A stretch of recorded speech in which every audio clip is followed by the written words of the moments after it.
প্রায় 300 বছর আগে এক দেওয়ান এখানে বসিয়েছিলেন ছোট একটা হাট।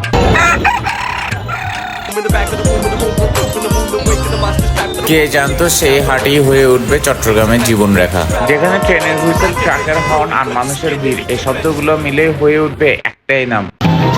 Hello everyone, I am your inter ভাই। আপনাকে স্বাগতম চট্টগ্রামের শহর জীবনের প্রাণপ্রিয় দেওয়ানহাটে।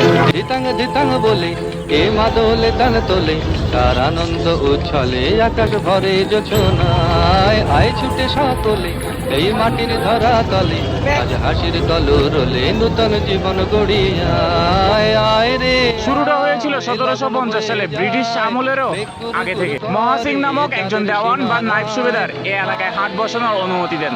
সেই থেকে এই হাটের নাম দেওয়ানহাট। এই হাট মূলত বসে সপ্তাহে 2 দিন, সোমবার এবং বৃহস্পতিবার। আরুল বন ডাকে চম্পা ছুটে আয়, বর্গিরা সব হাঁকে কোমর বেঁধে আয়। আরুল বন ডাকে চম্পা ছুটে আয়। চট্টগ্রামের মানুষরা বলে যে দেওয়ানহাট আসে নেই, সে আসলে চট্টগ্রামের আসল জীবনই দেখে নেই। কারণ দেওয়ানহাট এমন একটা জায়গা যেখানে সকাল থেকে রাত পর্যন্ত হাজার মানুষের আসা যাওয়া থাকে। শ্রমিক, ছাত্রছাত্রী, বিভিন্ন পেশার মানুষের আসলে এই জায়গায় আসতে হয়। এভাবেই দেওয়ানহাট হয়ে ওঠে চট্টগ্রামের প্রথম প্রজন্মের বাণিজ্য কেন্দ্র। ও টেকা ও পাখি তুমি